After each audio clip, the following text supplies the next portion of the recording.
Welcome back to the Joe Mack podcast. I'm here with a very special guest. Good to be with you, sir. This is Nick. What is going on? Nice to see you here today on the podcast. What's the show? What's the thing? Joe Mack podcast. You got Joe the Mack voice podcast. Yeah. Okay, yes, good. Yeah, I have a podcast too. Yeah. So, congratulations, 500,000 subscribers. Yeah. Is that what you hit on Yeah, YouTube? 500,000 subscribers. About I'd say maybe a month ago now. About a month ago. Yeah. Okay. So it's a pretty big milestone. Pretty pumped up about it. Who is viewing your content predominantly? YouTube content creators. YouTube content creators. Okay. Yeah, in a nutshell, anybody that's interested in like learning how YouTube works, learning all the tools and resources and just general information that you need to be a content creator, I share all of that stuff. Because a lot of people will start YouTube channels, like a lot of the people here at the event that we're at right now, a lot of people will start YouTube channels and they think that I just need to upload videos about my day and then all of a sudden everybody's going to love me for it and then I'm going to get all these views, right? But in reality, it doesn't work that way. There's so much that goes on behind the scenes. Some people do have that magnetic personality to where, they publish videos and then they just happen to get shared in the right spots and then people come in, they're like, wow, this person's amazing. Sorry to break your hearts. Yeah, sorry. Sorry, but not sorry, right? Sorry, not sorry. But they have the they have the idea that I'm just going to publish videos and then I'm going to be YouTube famous or whatever. But there's a lot to learn behind the scenes. Okay. How did you learn this stuff? Over time. Okay. So basically my journey, just for a real quick version, is I started my YouTube channel. The whole idea was just to start collecting email addresses from an internet marketing perspective. And is that your background? What is that? Well, I started graphic design, video editing, that sort of stuff, gotcha. and then had some difficult clients, was like, this sucks, I don't want to do this anymore. So what can I do? Started looking into internet marketing, and internet marketing led me to YouTube. I see. Yeah, so in my situation, I started my channel just like everybody else, no idea what I was doing. The only thing that I had to my advantage was that I had some experience on keywords and search engine optimization. Gotcha. Because for some of my freelance work that I did was to help people rank blog posts and things like that. So I came onto YouTube with that experience, which was a huge advantage. But outside of that, I didn't know all the complexities on YouTube. I didn't understand the deeper aspects of branding when it comes to YouTube and getting people to actually love your stuff, right? And to feel connected to your stuff. Gotcha. And then I was lucky enough to have the experience to work with somebody who had tons of experience. And during that time, that kind of lit my fire and kind of showed me what was possible. Not really what was possible, that it was possible. That it was possible. Yeah. Okay. And then from that point on, I was like, okay, I'm going to take this seriously. And then I just started consuming all the information that I could. I got YouTube certified, which is basically like a certification program they have to where they put you through some testing and things like that to make sure you know your subject matter. And then, and then here we sit. Here we sit. Yeah. Okay. What is five? Okay. I have a person that has 500,000. What does that really mean? Nothing. Okay. Doesn't mean anything. Okay. It's a vanity metric. Okay. It is something. I mean, let me do it this way. It doesn't necessarily mean that the next video that you upload is going to get 500,000 views. No, not at all. Okay. And is that where people do people assume that that's what will happen, or is that kind of? Yeah, they do. But the thing is, you can upload a video with 1,000 subscribers and you can get more views than I have. Right? It's not necessarily the amount of subscribers you have, it's your ability to make good content that people respond to. Gotcha. It also comes down to the actual type of content that you make. So for example, if you make content that's viral in nature, let's say you make comedy videos, well, your potential to have a very large audience is going to be 1,000 times higher than somebody that makes videos about how to do a podcast.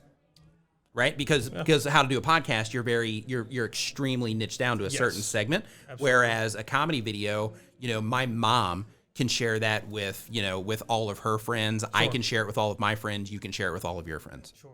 Yeah. So your channel is devoted to that niche of how do I become successful on YouTube? Yeah. Okay. And it's not really I don't sell the idea of this is how you become successful. But what I do tell people is that these are the things that you need to know in order to give yourself the best possible advantage, right? Because here's the thing. I mean, there's some people that, when they go on YouTube, there's a really good chance that they're not going to be able to handle the workload because they have a family life plus their social life plus YouTube plus their job, so they won't be able to stick in it for the long run. Okay. Some of those people, they just want to know, hey, how do I just get more people watching my stuff or what tools do I use in order to make all this stuff easier? That's where my content comes in. Sounds like I need to take a page out of your book. Yeah. Yeah, absolutely. You need to at least watch my videos, Absolutely, right? absolutely. Well, now that we met, I'm definitely going to do that. And I mean, so you're monetizing on YouTube? Oh, yes. Yeah. Yeah.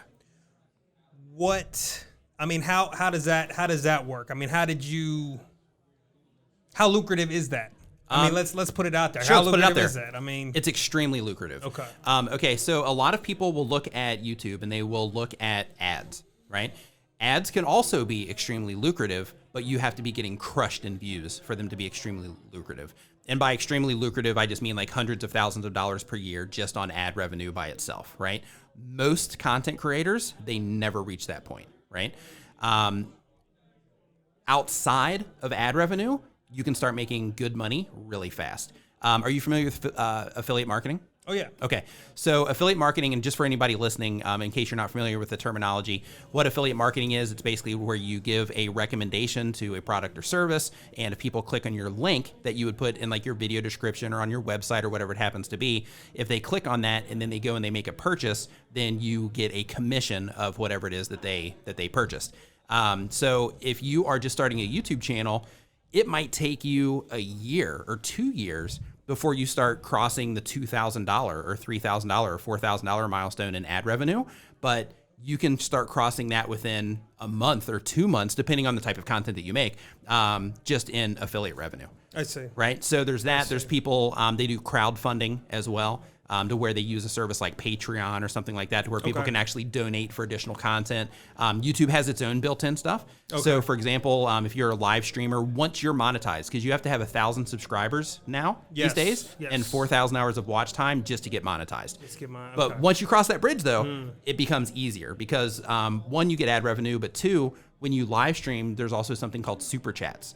Super chats are basically to where during your live stream, people can donate as well. And those can add up. Right. Yeah, so if you have a regular live stream that you do, the super chats can definitely add up. We should be doing that right now. You should. Yeah, you should. Yeah, next time. We should. Next time we're doing that. Yeah, next time. Next time. And in addition to that, you also have like channel memberships. You can sell your own merchandise directly from your YouTube channel and things like that. If you were to go live right now on your YouTube, how many people do you think would view it? At any given moment. I mean, have you done that? Have you toyed with that? I go live every single Saturday at 9 a.m. Eastern. Oh, okay. And I go live with my brother. We have a live studio in Thailand. And we basically go live for anywhere from 3 to 6 hours straight. Are you answering people's YouTube's questions? This is in Thailand. Yeah. You're in Thailand. Yes. Every Saturday. Yes. I live in Thailand. You live in Thailand. I don't fly to Thailand. Yeah, I live over there. So I just come here I visited Thailand 2017. Nice. How long you been there? 13 years. 13 years. Yeah. Get out of here. Yeah, I know, right? Crazy. Where'd you go? Where'd you go in Thailand? Bangkok and Pattaya. Okay. Yes. Yeah. I lived fist bump on Pattaya. Yeah, I lived in Pattaya for 4 years. My first 4 years I lived in Pattaya. Wow. And then I had to get out of there, man. I was like, okay, this is too much. I need to get out of here. And I moved up to Chiang Mai. Did y'all move there together? He was there before me. Really? Yeah, my brother was. Yeah. Okay. Okay. Gotcha. And then what does he do for work out there? Same exact thing. He's on YouTube now as well. Yeah. But he had a media company pretty much the whole entire time, doing like video editing for people, graphic design for people, that kind of stuff. Wow. Was his clientele primarily US Americans based living there? Yeah. Or just it was US based. So so basically he's old school, right? So basically what happened is he was working in the States and he started thinking to himself like, you know what? I bet I can do this elsewhere. So he started traveling and he would stay in one place for like a month or two, another place for a month or two. And he's been like all over the world doing this. And what he would do is he would have people mail him hard drives full of content. He would edit everything up and then mail hard drives back, like old school before you could just upload to Dropbox and, pull it down easily. Oh, yeah. So, wow. That's incredible. Yeah. Wow. I mean, that just opened up a whole new... so you're in town visiting? Yes. Essentially. Okay. Yeah. When do you go back? I'm going back, let's see here, after the conference. I'm leaving here on the 4th, going down to Mexico to hang out for a little bit, and then coming back here to visit my mom. She's in Arizona. And then heading back. So I'll be back in Thailand the end of this month. Wow. You just blew my mind kind of, bro. Like, that's good. Yeah. So you plan on staying there? You plan on being there? As long as I can. As long as you can. Yeah, so basically one problem that you do face in any country as an expat is you have to deal with visas. So with Thailand, it's getting increasingly more difficult to stay long term. Like if I was just if it was my first year, I wouldn't even worry about it. But because I've been there for so long, it's just becoming increasingly more difficult to stay. You have to prove that you're adding value to the country. Is that no? What it is? They basically just have a set line of visas, and basically once you go through all the different visas and you basically extend everything out as much as you can, you just run out of time. Has it always been that way, or it has not? No. So basically, they had a military coup a few years ago. I think it was about 5 years ago now. And as soon as that happened, they started tightening in on all of the visa options. I see. And they've made it really difficult. A lot of expats have left already. They've went to like Vietnam or the Philippines or to Indonesia. Wow. Yeah. Wow. That is super interesting. What's up, brother? We're going to take the picture. Okay. Thank you. So it looks like we're going to take a picture with everybody that was here for the meeting. All right, fantastic. Anything else? What else before we wrap it up? Sure. What else do you have for everybody that's out there viewing tonight? Well, if you are considering starting a YouTube channel and you're thinking to yourself like, wow, I see all these people on YouTube and I would love to do that, but I'm just afraid of being on camera, or, you know, I don't know what people would think of me, or I sound stupid, or I don't like my voice. I really encourage you to just start, give it a shot. Start making some videos, and you would be surprised. Like, start making some videos. They're going to suck. Your first videos always suck. It's just how it goes. Right. And work through that process. Like, the most difficult part of being a YouTuber is managing your mind when you're first getting started, because your mind wants viral videos. Your mind wants subscribers pouring in. Your mind wants every single comment to be positive. Your mind wants all the people that are watching your videos to love you. It doesn't work that way. Don't go into it with those expectations. Go into it with the expectation of, this is a mountain I have to climb, and I need to develop the skills in order to climb that mountain, but I can do it. And I just need to go through the process of learning how YouTube works, learning how editing software works, learning how to present, learning how some very basic video equipment works, or at least record on your phone in the daytime, and then you don't have to worry about lighting or any fancy, setups or anything like that. Just record outside. Just do it. Just do it. Right? Yeah. Start now. And because if you don't, then this time next year, your friends, that person who you met at a coffee shop, you're going to run into them again, and you're going to be like, oh, hey, it's been a while since I seen you. And they're going to be like, oh, yeah, I started a YouTube channel. It's great. I'm like just killing it on YouTube. And you're going to be like, oh, God, why didn't I start? So start now. Do it. Where can they find you?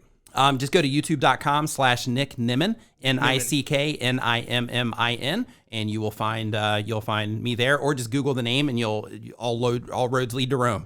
Nick Nimmin. Find him. He's going to make you money. Thank you so much for joining me, brother. Yeah, my pleasure, man. Appreciate Thanks for the conversation. My pleasure.